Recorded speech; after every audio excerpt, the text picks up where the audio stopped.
Mis hermanos, si hay una iglesia que estaba marchando hacia la madurez, esta iglesia era la iglesia de Corinto, en Corinto. A los hermanos allá. Y el tema de nuestra serie, así como pasamos por el súbdito del reino y los 10 mandamientos, hoy nosotros vamos a empezar una nueva serie, una iglesia que marcha hacia la madurez. No existe iglesia perfecta. La gente va a decir, no me voy a la iglesia porque la iglesia no es perfecta. Exactamente, no es perfecta como el mundo. También no es perfecta. No es perfecta como tu familia o nuestra familia, mi familia, que también no es perfecta. No es perfecta como en tu trabajo, en mi trabajo, o en el trabajo de todos, no es perfecto. ¿Por qué? Porque hay personas. Y si hay personas, hay pecadores. Si hay pecadores, hay pecado, hay muerte, hay conflictos, hay problemas. La sociedad no está bien, porque está llena de pecadores. ¿Significa que estos pecadores no pueden hacer algún día alguna cosa buena? No, ellos pueden hacer. Pero como miramos, a veces hacen por el motivo equivocado y de la forma equivocada. La iglesia nuestra, pastor, ¿es perfecta? No. Pero nosotros somos una iglesia que marcha, que está rumbo a la madurez.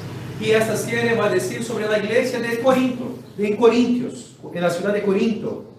Una iglesia que estaba marchando rumbo a la santidad, rumbo a la madurez. Y mientras nosotros estudiamos este texto, nosotros vamos a averiguar cuántos pecados, cuántas fallas que tenía oculto y también cosas públicas adentro de la iglesia.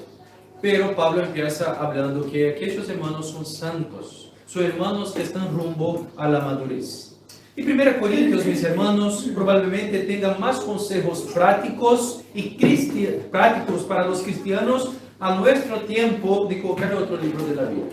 Porque nosotros leemos el texto, a veces parece que no necesitamos hacer aplicaciones, porque el primer libro de Corintios ya es como las aplicaciones para la iglesia, de forma muy visible. Estudiar esta carta es hacer un diagnóstico de la iglesia contemporánea. Es como nosotros ponemos el espejo y mirarnos a nosotros mismos. Si nosotros vamos a averiguar que la iglesia de Corintios está muy parecida con nosotros. ¿Por qué? Porque allá tenían pecadores. Y acá nosotros también somos pecadores. Mis hermanos, el apóstol Pablo plantó esta iglesia, pero la pregunta es, ¿quién plantó esta iglesia? ¿Quién fue autor también de esta carta? El apóstol Pablo. Y él plantó esta iglesia a final de su segundo viaje misionera, por vuelta del año 51 después de Cristo. El año 51 Pablo empieza entonces el trabajo en esta ciudad. Él pasó 18 meses, un año y medio plantando esta iglesia. A veces la persona puede pensar, Pablo, ¿cuántos años en Corinto? Un año y medio. Pablo plantaba la iglesia y salía a plantar otras iglesias y hacían viajes. Esto podemos pensar que hay pastores que se quedan en la iglesia por 20 años, pero también hay plantadores y misioneros que se quedan un año y medio, 2 años, 3 años y se van a la otra iglesia. Y Pablo era así. Él pasó un año y medio predicando la palabra de Dios en esta ciudad. Esto nosotros miramos en Hechos capítulo 18. Después Pablo entonces de salir de la iglesia de Corinto, después de un año y medio, él va para la ciudad de Éfeso, en la Asia Menor, que nosotros hablamos semana pasada, que hoy es la Turquía. Y desde allí entonces él escribe esta carta para la iglesia de Corinto. Esta no es la primera carta. Para nosotros quedó como la primera carta. Pero no fue la primera carta, porque cuando nosotros vamos a mirar acá en 1 Corintios, nosotros vamos a mirar capítulo 5, que Pablo ya tenía escrito una otra carta para la iglesia. Pero por algún motivo, esta carta no quedó para nosotros y no llegó a la iglesia. Entonces Pablo está escribiendo una segunda carta, y porque nosotros no sabemos el paradero de ella, entonces él escribe esta carta también, informando lo que la iglesia tenía que hacer como respuesta de Dios. Y la pregunta es, ¿por qué Pablo escribió? Pablo estaba en Éfeso. Después de salir de Corintios, después de un año y medio, él viaja para Éfeso. Él llega en la ciudad de Éfeso, hoy en la Turquía, él llega allá, y entonces él recibe una visita de una hermana llamada Chloe. Y nosotros vamos a mirar que esta hermana Chloe va a llegar diciendo, Pablo, todo lo que tú enseñó en un año y medio, ellos no están haciendo casi nada. Se olvidaron todo. Algunas personas van a decir que Chloe estaba hablando mucho. En la verdad que no. En la verdad que ella estaba compartiendo con Pablo, con la persona correcta. Es distinto si tú tienes algún problema y comparte con personas que no tienen nada que ver, que no va a solucionar el problema. Pero esta hermana va hasta Éfeso y lleva las informaciones de la iglesia a Pablo. Entonces Pablo, al escuchar qué estaba pasando con la iglesia de Corinto, escribe una carta que nosotros conocemos, primera epístola del apóstol Pablo a los Corintios. Entonces Pablo escribe, ¿por qué? ¿Qué estaba pasando en la iglesia? Porque en la iglesia había divisiones, había contiendas, había problemas, tantos problemas que podrían venir de afuera con falsos maestros, como problemas dentro de la iglesia con contiendas y divisiones. Y Pablo escribió esta carta como una respuesta de Dios para que la iglesia pudiera abandonar, dejar estos pecados y estos problemas y marchar hacia la madurez, hacia la santidad.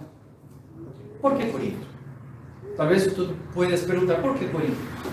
Así como nosotros hablamos que Pablo escribió la carta de Éfeso y semana pasada la importancia de Éfeso allá en primer siglo, nosotros necesitamos comprender que Pablo, él nunca plantó una iglesia en una ciudad que no fuera estratégica. Él siempre plantó ciudades, iglesias en grandes centros, porque ellos sabían que de los grandes centros, aquellas personas iban para los pequeños pueblos y todo, y las personas del pequeño pueblo van para los grandes centros. Y allá dentro, teniendo una iglesia madura, ellos podrían escuchar el Evangelio y cuando volvieran a sus ciudades más chicas, llevarían el nombre de Cristo Jesús. Entonces, ¿por qué Pablo fundó, por qué Pablo plantó una iglesia en Corinto? Porque era de una de las mayores ciudades importantes del mundo, como Roma, Éfeso y Alejandría. Ella estaba muy cerca de Atenas. Atenas era la capital de la Grecia y la capital intelectual del mundo. Corinto era una ciudad bañada por dos mares. O sea, allá tenía un grande puerto que se llamaba Cencreas. Y este puerto venían personas del mundo todo, bajaban con los navíos, con las embarcaciones en Corinto, y de allá salían para hacer la cosa y llegar en Roma, llegar en otros lugares. Entonces Corinto era una ciudad estratégica. Pablo sabía que si predicara el Evangelio allá, plantase una iglesia allá, mucha gente del mundo todo podría conocer el Evangelio de Cristo Jesús. Evangelizar Corinto era un plan estratégico, ya que el Evangelio desde Corinto podía difundirse y llegar al mundo entero. Porque allá iba a llegar una embarcación, ellos iban a salir, cuando él regresara, si por ventura ellos conocieran el Evangelio, iban a volver a llevar el Evangelio a otros lugares. Es por esto que Pablo plantó la iglesia en Corinto. Él plantó una iglesia porque era una ciudad muy promisora. Era una ciudad que tenía muchos problemas, porque este puerto mismo de Cencrea también tenía allá un local llamado Acrocorinto. Este lugar, Acrocorinto, ellos hacían rituales religiosos con prostitutas, con rameras. Entonces los griegos, a las personas allí, tenían un culto. ¿Y cómo era el culto a este Dios? Por medio de la relación sexual. Entonces llegaban los viajantes, los peregrinos. Ellos tenían la oportunidad de escuchar el Evangelio por medio de la iglesia de Corinto, o ir para el templo o para el Acrocorinto, donde tenía estos rituales. La mayoría de ellos, ustedes saben, iban al Acrocorinto. Y estos tenían toda esta cosa. Era una ciudad que giraba mucha plata, un gran comercio. Como nosotros hablamos, parecido con Éfeso, parecido con Alejandría, eran los grandes centros. ¿Dónde vamos? Para Europa, ¿dónde vamos?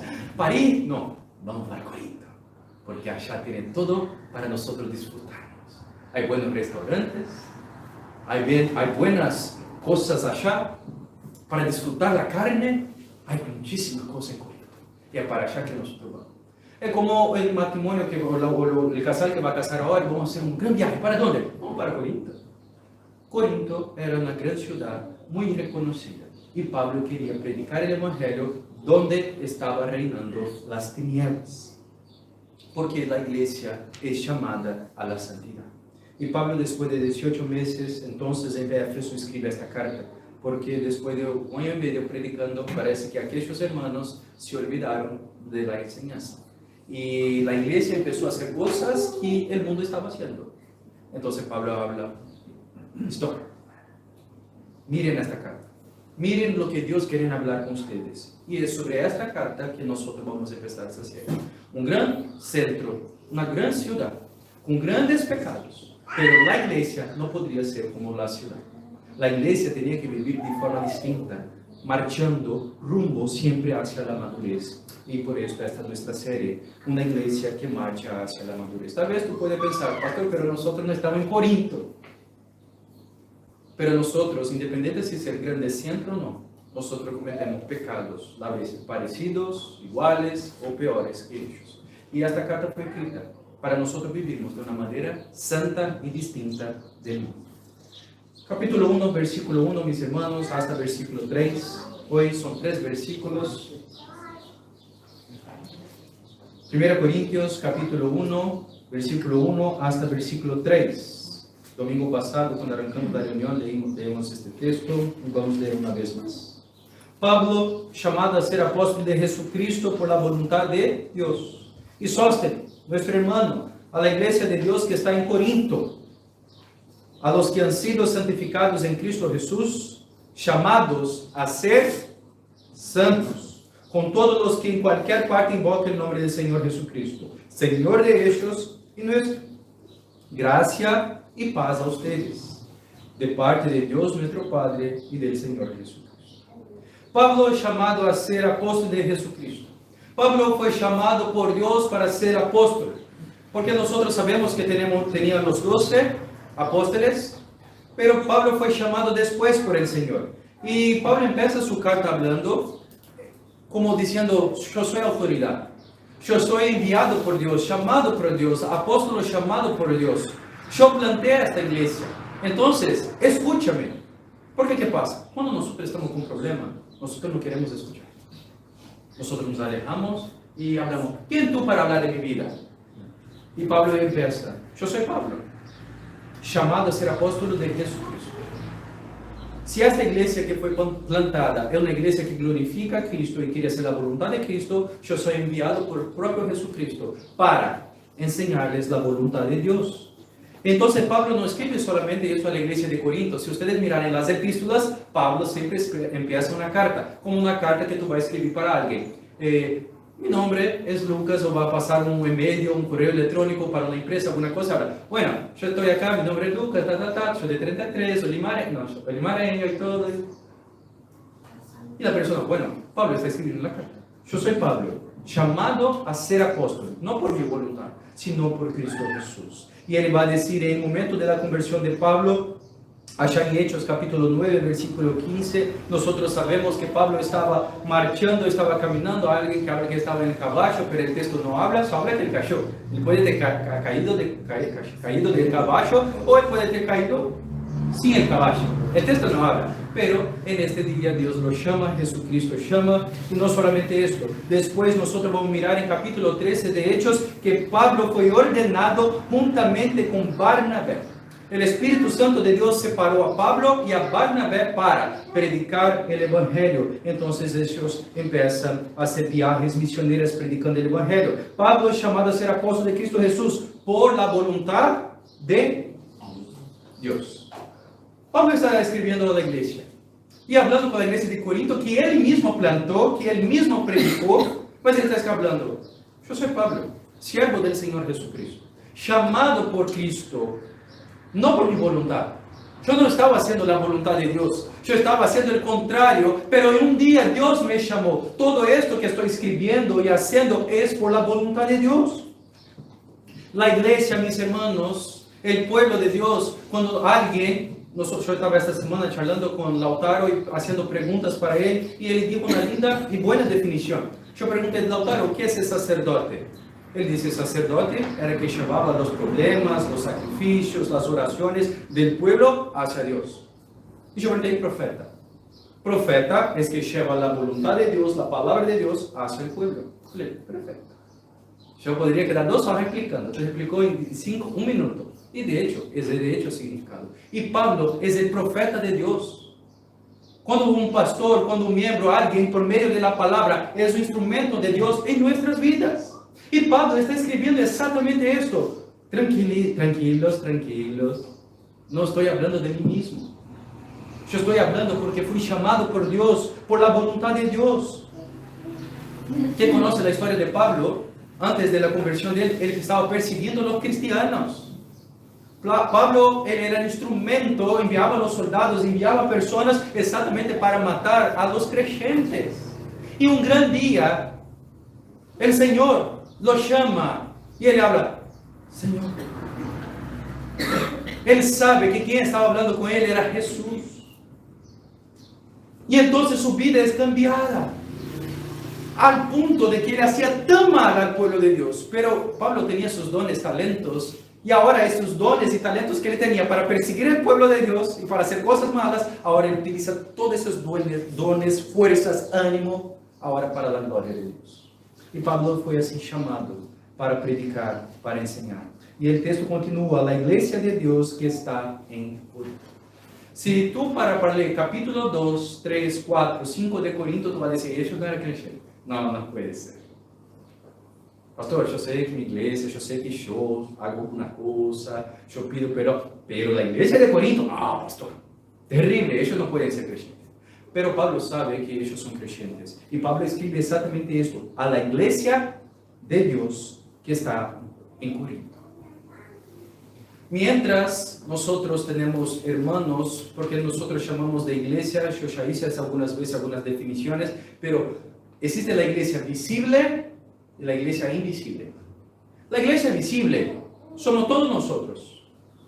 Pero mientras nosotros estamos todos acá, y un día podemos llegar delante del Señor y decir, Señor, Señor, Señor, en tu nombre yo hice tanta cosa. Él va a decir, no te conozco. Pero yo hacía parte de una iglesia, la iglesia visible. Pero hay la iglesia invisible, que es la iglesia que estaba acá en Corinto. Dentro de tanta gente tenía esta persona, creyentes en Dios. Y esta iglesia invisible son aquellos que van a llegar delante de Dios y Dios va a decir, entre, pase a la derecha, entre, benditos de mi Padre, puede entrar. Y Pablo está escribiendo a la iglesia de Corinto, porque alguien puede decir, la iglesia no es perfecta, mira tantos problemas, aquel hermano habló malo conmigo, esto pasó así. Mis hermanos, el hecho del pecado está en el mundo no significa que la iglesia de Dios no está acá. Nosotros estamos acá en la iglesia y sabemos, hay muchas cosas que podemos mejorar. Es por esto que la serie que vamos a estudiar es exactamente esta, una iglesia que marcha rumbo, que está hacia la madurez. Vamos a crecer, vamos a aprender, pero el hecho de tener problemas, sea estructurales, físicos, sea en relacionamiento, no significa que esta no es una iglesia de Dios. Y Pablo está escribiendo a la iglesia de Dios, que está en Corinto. Mis hermanos, esto es tan interesante porque la iglesia es un pueblo sacado del mundo y apartado para Dios. Ser santo significa ser separado. Nosotros fuimos separados del mundo para la gloria de Dios. Fue exactamente lo que hizo Dios hizo con Pablo, fue exactamente lo que Dios hizo para conmigo, hizo contigo. Nos tiró del mundo, sacó del mundo, exactamente ahora para vivir para su gloria, para su alabanza. Y mis hermanos, es interesante que la iglesia no tiene nombre. Porque el texto está hablando de la iglesia de Dios que está en Corinto. ¿La iglesia de quién? De Dios. No es la iglesia de Pablo. Después nosotros vamos a mirar acá la división que está acá en los próximos versículos. Que alguien podría decir, mira conmigo ahí. Bueno, versículo 11, capítulo 1, versículo 11. Porque he sido informado acerca de vosotros, capítulo 1, versículo 11. Hermanos míos, por los de Cloé, o sea, la casa de Cloé, Cloé habló con Pablo, que hay entre vosotros contiendas. Quiero decir que cada uno de vosotros dice, yo soy de Pablo. La iglesia de Corinto no era de Pablo. Porque la gente puede decir, no, esta iglesia es de Pablo. Otros decían, yo soy de Apolos. Otros decían, yo soy de Cefas, que es Pedro. Y yo soy de Cristo. Pablo está escribiendo la carta, la iglesia de Dios. La iglesia hay un dueño. Y esta persona, y este es Dios. Jesucristo, el Señor de la iglesia. La iglesia, mis hermanos, tiene un dueño, sí, y es Dios. No es una persona, no es una familia, no es un líder, no es un pastor. Lucas es el dueño de la iglesia. Nunca. El pastor que va a venir futuramente es pastor el dueño de la iglesia. Nunca. Él es un siervo de la iglesia, siervo de Cristo Jesús.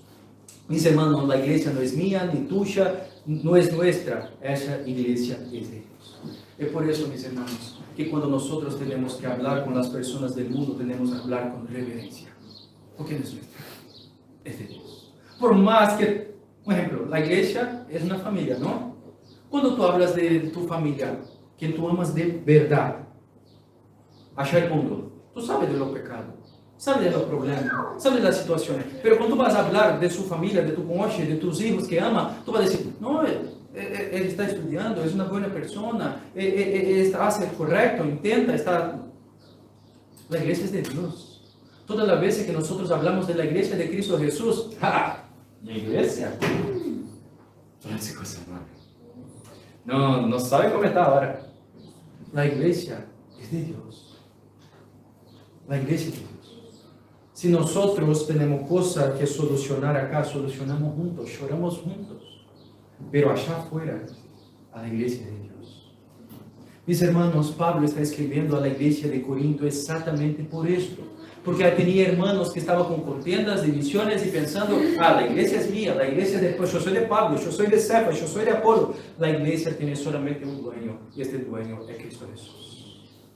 Y Dios ama tanto a este pueblo que le dio su propio hijo para morir. Mis hermanos, yo voy a hablar algo para ustedes, que creo que ya hablé, pero cada día que pasa yo estoy seguro. Cuando yo no tenía hijos, era soltero, yo miraba el texto de que Dios envió a su hijo. Yo pensaba que era muy creyente. Y hablaba, creo que yo enviaría a mi hijo. Yo no tenía hijo. Mis hermanos, nunca quedaría mis hijas por algún pecador, por nadie. Nunca. Y Dios ama su iglesia. Y envió su propio hijo. ¿Y cómo nosotros hablamos de la iglesia de Dios?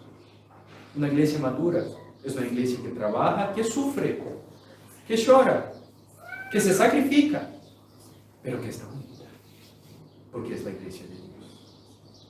Y Pablo está escribiendo a la iglesia de Dios que está en Corinto. Somos llamados, mis hermanos, a la madurez y a la santidad. ¿Cómo saber si nosotros somos creyentes maduros? ¿Cómo saber si... Pastor, yo estoy a 50 años en la iglesia. Yo estoy un año. Pastor, yo voy a entrar a una iglesia. ¿Cómo saber que yo soy creyente maduro? Si tú comprendes que la iglesia no es nuestra, no es del pastor, la iglesia es de Dios. Y por ser la iglesia de Dios, tengo que tener amor y reverencia, porque no es mío, es de Dios. Si alguien te presta un auto, una casa, alguna cosa, y tú sabes que no es tuyo, ¿cómo tú vas a devolver la cosa? Bien, ¿no? Espero que sí. Pero la iglesia no es nuestra. No hacemos lo que queremos, sino lo que Dios quiere, porque la iglesia es de Dios, mis hermanos. A la iglesia de Dios que está en Corinto, a los santificados en Cristo. La iglesia es de Dios. ¿Y quién está dentro de la iglesia de Dios? Los santificados. Mis hermanos, esto es todo lindo, porque toda persona que cree en Jesús es santa. Tú ya miró que Pablo, cuando va a escribir, va a decir los mentirosos, los adúlteros, los fornicarios, y esto, los cobardes, no van a entrar en el reino de Dios. Esta persona es marcada por el pecado. Nosotros no somos marcados por el pecado. Nosotros somos llamados por Pablo, por Cristo, como personas santos. Yo miro a ustedes no como pecadores. Yo sé que pecan, así como yo. Pero yo miro a ustedes como santos. ¿Y qué esperar de personas santas? La santificación, una vida para la gloria de Dios. Mis hermanos, toda la persona que cree en Jesús es una persona santa porque fue santificada por Dios y el Espíritu Santo habita en ti, en nosotros.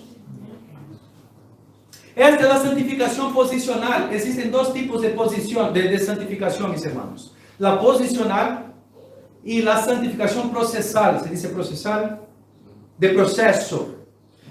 Y mis hermanos, el problema nuestro es que la Iglesia Católica habló que después que algunas personas mueren, después de la muerte es canonizada. Y al ser canonizada es vista como santo. Entonces, que la Iglesia evangélica hizo? No existe santo. Pero la Biblia nos llama de santos. Si nosotros somos santos, tenemos que vivir como santos. ¿Sabe por qué? Porque el Espíritu que habita en nosotros es santo. El Espíritu que habita en nosotros no es solo el Espíritu. ¿Qué Espíritu es este? Santo. No es un espíritu del mundo, espíritu de la... No. El Espíritu que está en nosotros es santo. Si es santo, nuestra conducta tiene que ser santa. Pastor, yo tropiezo. Todos nosotros. Pero vamos delante del Señor y pedimos perdón y confesamos nuestros pecados. Mis hermanos, existe la posición, ya somos santos. porque el Espíritu Santo de Dios habita en nosotros, está en nosotros. Somos santificados en Cristo Jesús, pero existe la santificación procesal, que es el proceso de santificación. El texto continúa. A los santificados en Cristo Jesús, llamados a ser santos. Llamados a ser santos. Pastor, ¿no es contradictorio? Yo no soy santo en Cristo. Mi posición en Cristo y el Espíritu Santo no habita en mí. No soy conocido como santo. ¿No es contradictorio decir que soy llamado a ser santo? Ser santo, mis hermanos, ya somos en Cristo Jesús como el Espíritu Santo habita en nosotros. Pero hay el proceso de santificación. Por eso somos llamados a ser santos. Parece contradictorio, pero no es. La primera santificación es posicional. Estamos en Cristo. Si estamos en Cristo, somos santos, porque el Espíritu Santo habita en nosotros. Pero existe el proceso. ¿Cuál proceso? De ser conformado y transformado a imagen de Jesús. Este es el proceso de la santificación. Todo aquel que está en Cristo Jesús es llamado a caminar con Cristo. Si está en Cristo, es llamado a caminar con Él y ser parecido con Él. Este es el proceso de santificación. Quien está en Cristo necesita ser transformado progresivamente a la imagen de Jesús. Esa santificación es progresiva y solo terminará en la gloria. Pablo está escribiendo a una iglesia con errores, con fallas y con pecados. Pero la iglesia tiene un dueño, es de Dios. Y Él llama a esos hermanos a la santidad. Él habla, ustedes son santos en Cristo. Ustedes son santos en Cristo. Pero son llamados a caminar rumbo a madurez, rumbo a la santidad. La iglesia pertenece a Dios, mis hermanos, a través de Cristo Jesús. Y llamó a nosotros a no vivir como el mundo, sino vivir por medio de tu palabra. La iglesia, mis hermanos, es una familia universal. Mira el texto con nosotros. A la iglesia de Dios, versículo 2, que está en Corinto. A los santificados en Cristo Jesús, llamados a ser santos, solo nuestra iglesia. Lamentablemente hay iglesias y denominaciones que piensan, bueno, si hace parte de mi denominación, hace parte de mi iglesia local, tú es salvo. Si tú salir de esta iglesia hoy y pensar en otra iglesia, perdió la salvación. No.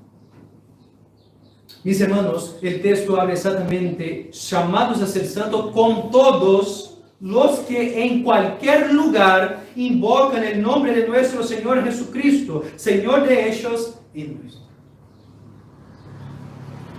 Obvio que hay sectas, obvio que hay otras religiones, pero si un hermano que estés acá o en otra iglesia, pero esta iglesia predica la palabra de Dios, la sana doctrina y cree en el Señor Jesucristo como Señor y Salvador de sus vidas, son nuestros hermanos.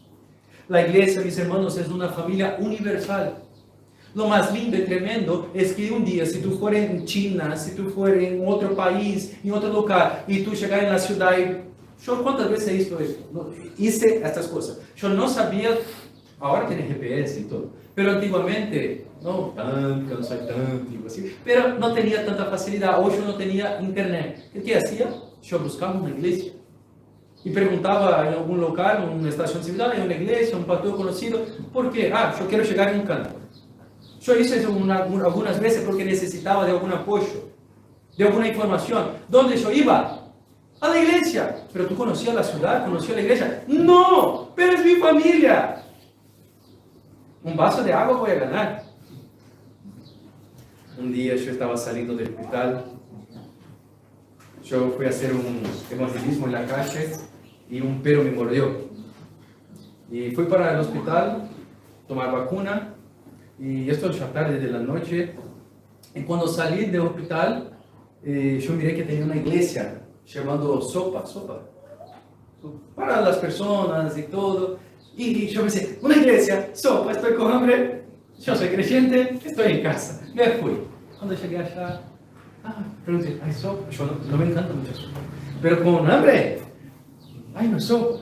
Ya terminó, pero yo soy creyente. No, ya terminó, yo soy seminarista, puede ser, ya terminó. Somos una familia, mis hermanos. ¿Perfecta? No. ¿Con fachas? Sí. Pero una familia. Y es la familia de Dios. Y Pablo está hablando que esta familia es universal. está integrado por todos aquellos que invocan el nombre del Señor en todo lugar, en todo tiempo. Si estás en Cristo, perteneces a una familia que está repartida por todo el mundo. Nosotros podemos viajar para otras ciudades y congregar en otras iglesias, en otro país, porque son nuestra familia. Jesús dijo, aquel que dejar su padre, su madre, tú vas a ganar más, 100 veces más que familia, madres, padres. Y es verdad, mis hermanos, es verdad. Y Pablo continúa hablando, gracia y paz a ustedes de parte de Dios, nuestro Padre, del Señor Jesucristo. Versículo 3. El deseo de Pablo es que ellos puedan disfrutar de la unión, de la comunión con Cristo, o sea, de la gracia, de la salvación y la paz. Solo puede tener paz con Dios, mis hermanos.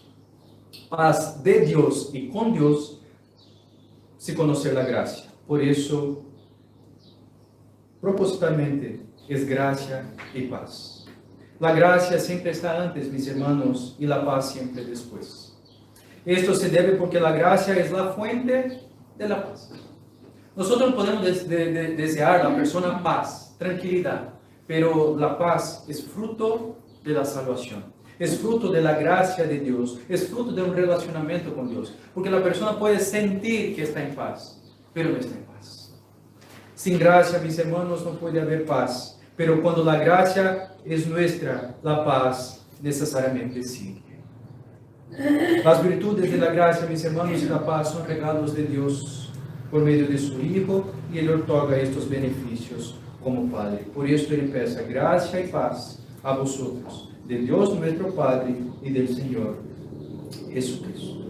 Pablo está escribiendo a la iglesia de Dios, a una familia de Dios, a un pueblo de Dios, que estaba marchando, caminando rumbo a madurez, a la santificación. Muy parecido con nosotros. Somos personas que amamos a Dios, hacemos parte del pueblo de Dios, de la iglesia de Dios. ¿Tenemos problemas? ¿Tenemos fallas? Sí. Pero no significa que tenemos que estar así.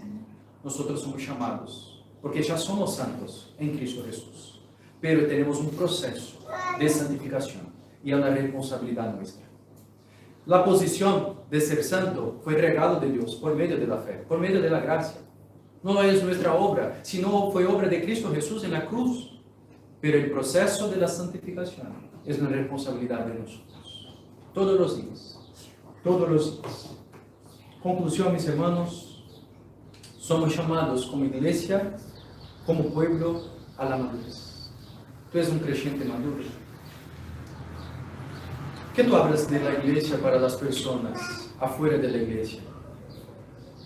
¿Cómo es tu vida de santificación? ¿Cómo es tu vida con Dios? Santificación, mis hermanos. Pastor, ¿qué es santificación?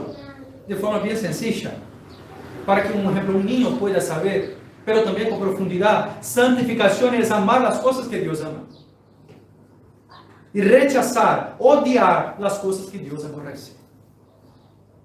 Bien sencillo. ¿Qué es santificación, pastor? Parece lindo. ¿Qué es? Amar las cosas que Dios ama. ¿Qué Dios ama? ¿Qué quiere que nosotros hagamos? Este es el proceso de santificación y estamos en búsqueda todos los días. ¿Y qué es? No una vida de santificación. Hacer lo que Dios no quiere que hagamos. Y tenemos que odiar las cosas que Dios aborrece. No tenemos que, Santiago va a decir que aquellos que son amigos o tienen amistad con el mundo son enemigos de Dios.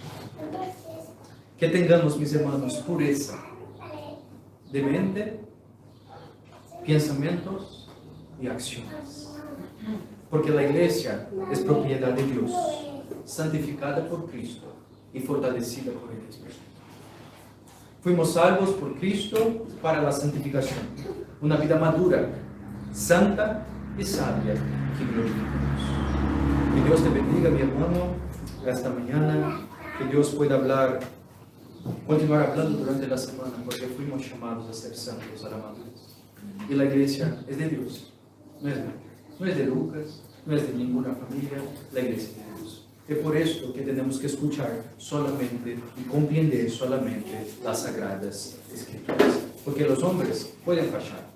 Muchos pastores, muchos líderes fallan y a veces salen de la iglesia, abandonan el camino del Señor, pero la iglesia de Dios permanece firme, porque ella no está fundamentada en un liderazgo, en una familia, en una persona, y sí en Cristo Jesús, porque la iglesia es Dios. Cierre tus ojos, mis hermanos.